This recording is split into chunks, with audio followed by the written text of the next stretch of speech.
you have to be the master gatekeeper of your life. You have to know what's important. Otherwise, these little gremlins will sabotage your best energy, your best intention, your best everything. And then all that's left are the crumbs for you and what really matters. So you have to be ruthless. Same way you guys are great at getting people to throw out things that aren't really the best. We have to do the same figuratively in every other way. Otherwise, the most important things in the rest of our lives don't happen.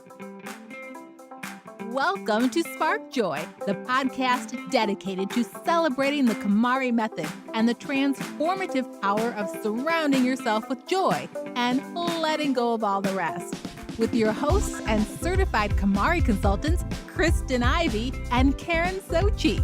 And now, here's the show. Happy New Year! We're back from our mindful break. We are refreshed and ready to bring you the next season of Spark Joy. Let's jump right in. Our first guest is Laura Kessler.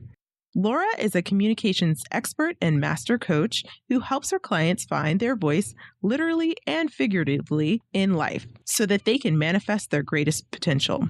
She's also a certified executive life coach, which makes her a triple threat master coach for life skills, career, image, and personal creative expression. I was introduced to Laura through Beth, who was my client who we featured on episode 56 of Spark Joy. And I thought she would be a perfect guest to really start the year off right, because she's going to talk to us today about the art of manifesting our goals and dreams. Welcome to Spark Joy, Laura. Hi, thank you for having me. Welcome to Spark Joy. Laura, we'd like to start off with finding out a little bit more about your journey. You have coached musicians, actors, artists, comedians, broadcasters, and, of course, executives. And I can only imagine that there is quite a backstory to how you came to have such a diverse clientele. Can you tell us a little bit about your journey to coaching, especially how you came to be coaching such a wide variety of performing artists and business people, etc.? Sure. Well, my background has always been pretty 50-50 public relations and entertainment, because I always wanted to do both, basically. And so I worked part of my career in public relations, and then I decided to follow my heart in arts and entertainment when I worked at Second City and also at Sony BMG. I did a lot of one-on-one mentoring, a lot like the intimate one-on-one work that you guys do. And the one thing that really is the connective tissue in everything, I call it the secret sauce, was really life coaching. And I was life coaching, adding life coaching into the work I did before I even was a life coach certified.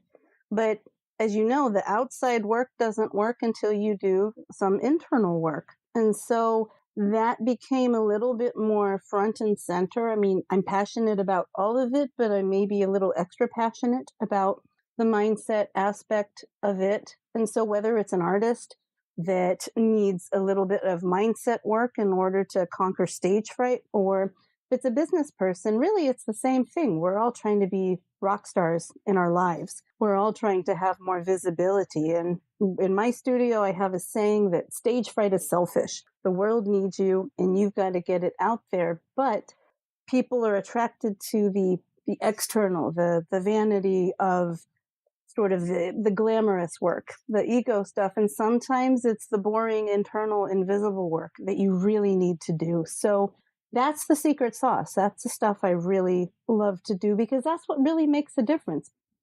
Wow. I love that you are from the beginning talking about how important mindset is. It's a new year, time to have a fresh start when it comes to priorities and our work-life balance and self-care practices. And that can include finances, health, or, of course, tidying up. For those who are looking to start off the year on the right foot, how do you suggest that we begin to manifest our best life, breaking through the noise and the overwhelm and any competing priorities?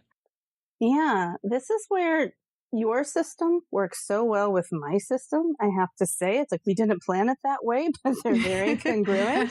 Exactly. KonMari is changing your life by addressing objects, and life coaching is changing mindsets and assessing life goals. They both kind of meet in the middle. So I'd love to hear your perspective too. You do it with objects. I do it with time and with mindset and with visibility specifically, since my expertise is also in communications and PR. The thing I like to do right around this, the end of the year, even as early as September or, as late as January, I do sort of an annual outlook. I call it the visibility calendar. So whether it's just a regular person or somebody who's in the public eye, we literally have a calendar approach I take where we look at the whole year and what are you going to be accomplishing? What do you want to be doing if you're a student or you work at a job? It's sort of where do you want to be a year from now? And we set these measurable goals and we set stages there, but it doesn't just happen without a plan. I'm very much about solving a problem. And so the first question I ask is very simple and it's very philosophical. The question is, what is the one thing that could change everything? And I mean, if you really digest that, if you really you have to think about it, what's the one thing? It doesn't have to be rocket science. It could be becoming a morning person if you're not. It could be getting healthier. It could be losing weight. It could be taking responsibility for your finances, having more energy. Some people, there's more of a relationship level. Maybe it's getting out of a relationship. Maybe it's moving to another city. It's one thing that would send waves outward that would then affect everything else. So if I lose weight, well, I'll have energy to get a second job if I need one. I'll have more confidence for this thing. You see, we're looking for the one thing that would change everything with the ripple effect. You know what I mean? That's a big thing. So I give people like a week to think about that even. You may want to change the one thing every couple months, but most people, something comes to mind. And sometimes they don't even hesitate when you're asking them. And, the next thing is really getting real about your rhythms. I'm not asking for perfection. I'm asking for honesty. Hey, when are your rhythms? When do you have high energy in the year? When do you have low energy in the year? So, for example, tax season for an accountant, forget about it. They're not going to be doing anything in April or probably January on to April. Other people, summer is a slow time. Some people, summer is a wonderful time to catch up. I feel like there are different rhythms that are great to start things. To me, usually that's January, May, and September. Most people aren't going to manifest brand new things really well from Thanksgiving onward for obvious reasons. And so we really look at the totality of planning your year in realistic, holistic lifestyle time management and figure out, okay, where do we get the work-life balance in? Because really that has to come first. And we get that set in so that you're in balance. And then we look at, okay, where are those other special goals that you really want to do? And when's the best season to get those in? And then when hey, I really only have February to do this thing, you start to look at your calendar entirely different. You really use your time better. And it's sort of exciting because you don't stress out about the busy times because you knew they were coming. And you also really maximize the best times because that is your best opportunity. I really like how you narrowed this concept of prioritization down to what is the one thing that will change everything, which is technically a simple question, just like, does it spark joy? But what's simple is not necessarily easy. So like you said, you give your clients a week to really digest this question. And if I had to answer it now, I would say health. But I love the idea of maybe sitting with that for a while. I mean, I can draw off the past, which was last year. For 90 days, I didn't put an emphasis on my health. And I noticed a change. And so now I know that it affects all aspects of my life. I anecdotally kind of knew that in theory, but I tried it out for 90 days and it did not work. So I know that that's going to be my gut reaction, but I want to sit with that. Is that going to be my one thing for the year, or maybe it's something else? So I love that you distilled that idea down to one basic question. And when we talk about establishing the one thing that's going to really shift things for the year, that may translate and shift into goal setting, I imagine, and planning, kind of out with the old, in with the new way of thinking about our life and our goal and our mindset. So I would love to hear from you some suggestions on how we should do this from a place of integrity and authenticity at the top of the year. Yeah, well, and I want to say what you did there with your 90 days and it failed, to me, that's not a failure because I'm really into trying a lot of things, but I'm also into failing fast as well, too. So in my world, you did that perfect. The first thing I tell everybody to do is create a little poster with a big circle and write the word perfection. And then I want you to put a great big X through it, like a Ghostbusters sign, because this concept of perfection is really what will get you down.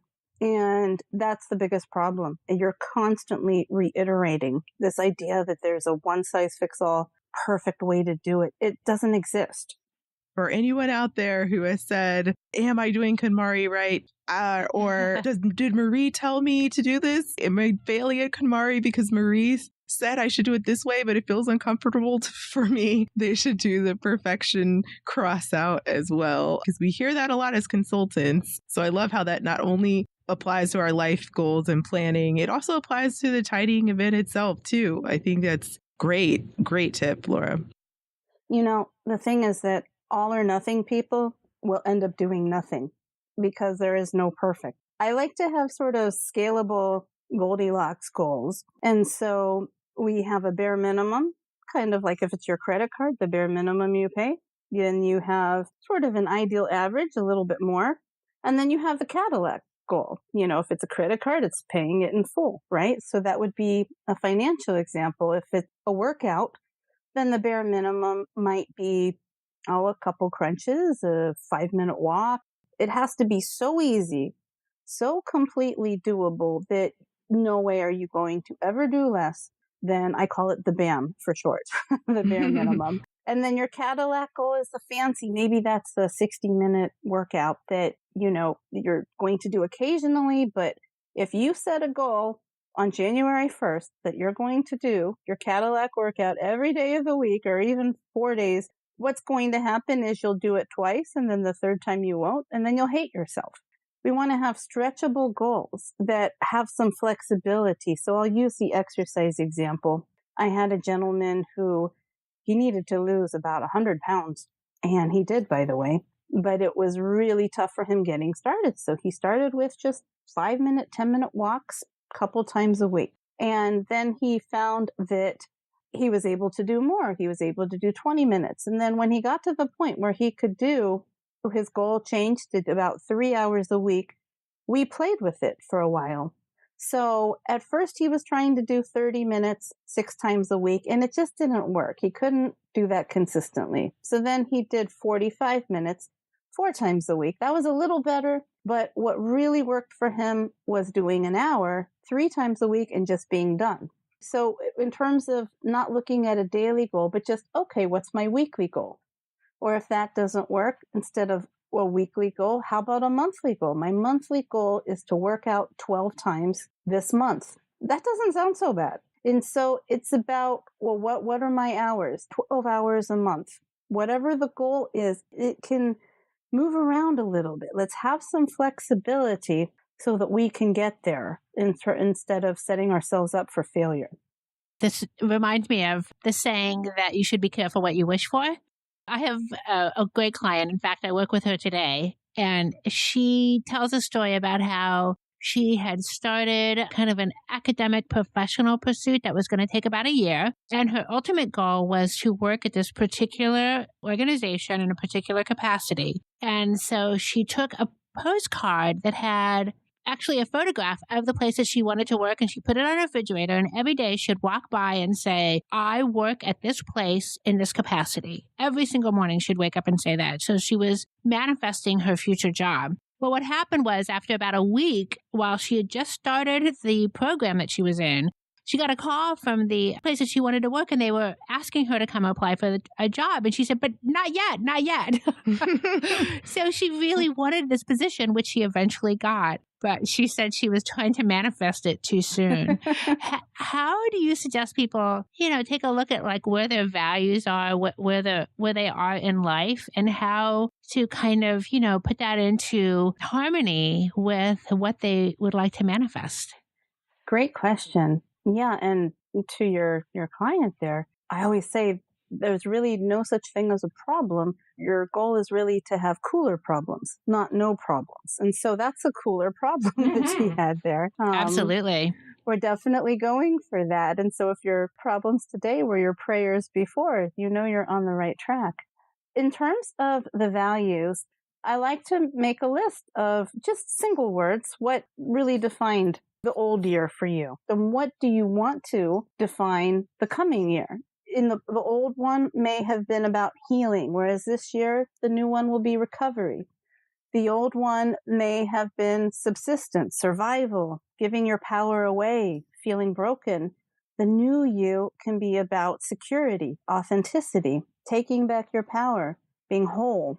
These are very personal attributes. On the career front, for people on a more professional level, you might have the old and the new be something like feeling invisible versus speaking up more, being more visible, taking it to a higher level, getting a promotion, or maybe working in the corporate world, but instead transitioning to work from home for some people, feeling more needy in some ways and instead being more independent. Or here's one of my favorites, people that are too generous for their own goods, too selfless, maybe becoming good selfish. You know what I mean? Not the bad selfish, but the good selfish at work, in their lives, in their relationships. I have the mindset that how we do anything is how we do everything. And so whatever issues are happening at work and at home tend to bleed into each other. That's why this sense of work-life balance is so important. And that's so in line with the work you guys do,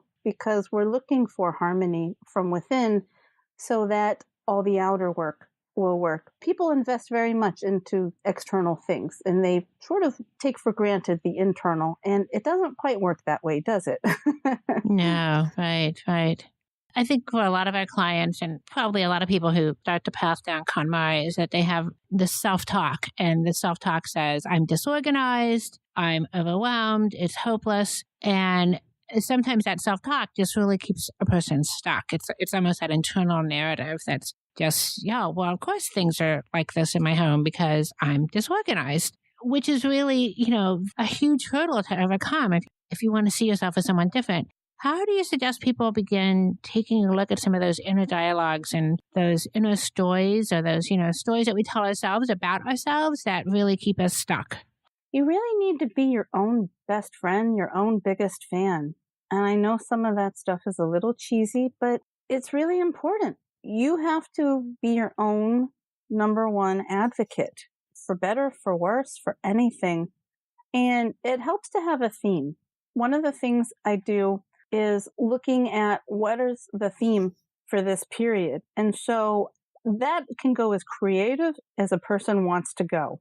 People love getting really creative. So we might pick a theme for the year, a quote, a song, even a color. They get their file folders in that color that has a meaning to them. I've seen really creative movie themes even. It's really cute what some people do. It's something to go back to, that it really is individual to the person. But again, you need to know what the goal is. What is the one thing that will change everything for you? And set that theme. If you accomplish it and you want to change that, have a new goal halfway through, great. That's in the category of cool problems we just talked about. It's one thing at a time. I think a lot of people get lost because they do too many things at the same time. And this goes back to the disease of perfectionism. You don't have to do everything. In fact, I'm a big believer that you can do anything, but you can't do everything. And so we have to be really realistic in all of that. And so having those themes, having realistic but consistent expectations is huge. And it's just like what you do, where everything has a place. I have my own little system where I have specific categories of lifestyle management where we kind of look and we declutter figuratively, like you do literally, your time management, your organization, your physical body, health, and wellness. Your mindset, just the inner, is a whole category. And then the outer relationships, externally with family, friends, and the people you don't even know yet but want to know. Then business, work, and money. And then creativity, visibility, your outward expression. And then the spirit, legacy, things that are on the immortality bucket list there. And also planning for the uncertainty. One of the gifts I'm giving your audience is a little personal status checklist for these things that they can do kind of on their own every week to sort of have some accountability with that. And so it's just sort of, how am I doing? Making sure that we don't get too concentrated in one issue, like Kristen, like what you said, when you only did one thing, you get a little out of balance. You can maybe focus on one thing for a short amount of time, but over the long period, and we're looking at the year. I actually call it a 16-month calendar because I like to have a little buffer and stretch goals. We're looking at what really keeps us in balance, kind of like the soft tissue to go along with the big bones there. I love that you distilled these big picture ideas about what we want to do this year down to one major theme. I love that idea. And I used to try that in a different format every year to come up with a theme word. It would literally just be one word to describe my whole year. And I imagine that listeners out there, their word might be related to organizing. So this might be the year that they've taken the stance, I'm going to get tidy once and for all this year. And the theme will be peace or order or tidy even. Yeah. So I'd love for us to really hone in on those who are prioritizing getting organized in their home or their business or just their life in general this year. Do you have specific tips regarding manifesting that particular goal? Yeah, I am a big fan of those quotas, with checklists and accountabilities. And I like quotas in all areas of life. Can you give an example of quota? I encourage people to actually write a manifesto, kind of like a personal mission statement of their year. But instead of for a calendar or for an organization, it's for you. We also say, okay, so if someone says, for example, it's important to spend more time with their children, we say, how many soccer games are you going to attend? Numbers matter here. Must have numbers. That doesn't mean you're going to get arrested if you don't make them, but we need to set them. How many date nights will you have with your husband? Or, I usually say I want people to have at least like every other week. Is date night is one of my common ones I set with people. Quotas, as far as, when will you do something that's just your selfish day to go to a museum or whatever makes you come alive. I want numbers there. I want to make sure we have that bare minimum to Cadillac range so that no matter what, you're getting enough to stay in your balance because the other stuff won't work without it. Just as clutter accumulates on a kitchen counter, it does in your internal emotional life and also your business, your time, your calendar in every way too. So we're trying to prevent overwhelm. At the end of the day, that's what it is we're keeping that in check because most of us are doing way too much. And that's just the way life is now, the speed of life. You have emails coming in, text messages. It's ridiculous. You have to be the master gatekeeper of your life. You have to know what's important. Otherwise, all these little gremlins will sabotage your best energy, your best intention, your best everything. And then all that's left are the crumbs for you and what really matters. So you have to be ruthless. Same way you guys are great at getting people to throw out things that aren't really the best. We have to do the same figuratively in every other way. Otherwise, the most important things in the rest of our lives don't happen. So it's just 100% in sync with what you do. I love that you talked about really having metrics, measurable goals, tangible things that we're working towards. I love that because I tend to put way too much on my plate to accomplish, and I've gotten better with it over the years. But I also will not lead with compassion when I don't meet those measurable goals or metrics. Do you have any tips for anyone who may need to knock those gremlins away and let them go? Yeah, don't feel guilty. Don't feel guilty. A lot of us, especially women and girls, we suffer from good girl syndrome. And, I'm going to include the men too, because I know a lot of men that they're suffering from the good guy syndrome too. It's very easy for many reasons, the way we were raised, society, Whatever the reason, what feels right to us is to always go the extra mile. And that's a wonderful thing. But if you're only doing that for other people and not for yourself, that's a problem. That's not okay. Yeah, everybody's heard about the oxygen mask, putting your oxygen mask on first. It's not just in a crisis that you need to do that. It's every day on a regular basis. So some of us need to get more acquainted with the difference between good selfish and bad selfish. And most of us need to do more of the good selfish. Self-care is not selfish. It's not selfish that your cell phone needs to be recharged. It's not selfish your body needs to get sleep. It's not selfish that your car needs gasoline. And most of us are not setting up good enough boundaries. We need to set up boundaries of time, boundaries of space. And the big thing I probably didn't emphasize enough, I really spend a lot of time figuring out what the configuration is that makes people work at their peak productivity, because that's very different for everybody. No two people are the same. And so when we know this is the way you work, these are your best hours. Maybe some people are great in 15-minute or 30 or 3-hour increments. What do you need? And then we need to work things around it so you have that. So if that means you get a babysitter, or if that means you have to leave your apartment and go somewhere where you have peace and quiet, whatever that configuration is, we figure out what it is and we ruthlessly, ruthless, make sure that that's a deal breaker. Nobody messes with that. Because this is in line with your values, it doesn't feel so bad. And that's a very big difference, to understand that, so that you know why you're saying no. You want to know why you're saying no, but even more importantly, you need to know why you are saying yes. Otherwise, a lot of really generous hearts will drown in the milk of female kindness. And that really doesn't help you contribute your full potential to the world if you're always depleted and running on empty.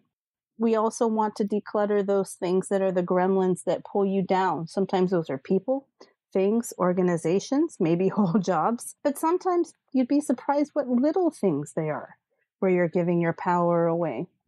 That's great. Grounding yourself in your values so that you can be more productive and really view life through a lens of simplicity rather than trying to constantly fight through the noise.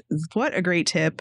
And speaking of tips, we'd love to hear your favorite productivity tip. I know you've given us great ones to think about already, but we want to hear maybe your favorite. I think gratitude is really important. I really think that building things in to have that reflection and downtime is incredibly important. I like to do something I call 3GT, which is 3 good things. And this is great for refocusing your energy or just winding down or revving up an intention. And it's just real quick, stop right now. What are 3 good things you're grateful for? And the more frivolous, the better. I like to be silly. My coffee is great. I got the milk and sugar ratios just perfect. Oh, great. Today's pizza night. Oh, the sunset is beautiful. I mean, we're talking about the simple pleasures in life, really just fostering an attitude of gratitude, of positive energy, understanding that no matter what, there are always 3 good things. So it doesn't have to be the big existential things in your life. Little things can be just fine. You'd be surprised how the little things really become the big things. And I just love that. It really can be very powerfully grounding if you do it on a regular basis. Well, speaking of being grateful and gratitude, we always ask our guests, at this very moment in your life, what sparks the most joy? You know, I love helping people step into their power. I just love it. I mean, I love helping people find their voice, especially when they've maybe been in a place that they didn't feel so powerful, literally or figuratively. Seeing that transformation is just a beautiful thing to me. It's so much more than just visibility. That is superficial, the visibility itself. It's the internal transformation. And I'm sure you see this too with how, the one thing changes everything. Organizing is the one thing from you guys' perspective. It changes so many other things. It's a full transformation that comes with it. Thank you so much. Do you have any final parting words of wisdom for our listeners? I started something called the Be campaign, and the theme there is be seen, be heard, be powerful, be beautiful. And the idea is to manifest, the art of manifesting. And whatever it is, don't be invisible, don't hide, play bigger, play big, and be out there. And so be seen, be heard, be powerful, be beautiful, just be. Great. Thank you so much. We're so glad to have had you on the show. Thank you. To connect with Laura, you can find her at yourvoiceinbusiness.com and follow her on Facebook and Instagram. Head over to yourvoiceinbusiness.com/sparkjoy. Just for SparkJoy listeners, Laura is providing free worksheets and the option to invest in a private session with her to help you launch 2019 powerfully so you can manifest your intentions. So now we want to hear from you. Tell us your burning tidying questions or share stories about how KonMari has impacted your life. You can find us at sparkjoypodcast.com and click Ask SparkJoy to leave a question or comment for a chance to be featured on next week's show. While you're there, sign up to join our SparkJoy podcast community and get notified when each episode airs. You can also join the SparkJoy podcast community on Facebook, Instagram, or Twitter at the handle @SparkJoyPodcast. Thanks for tuning in, and we hope your day sparks joy.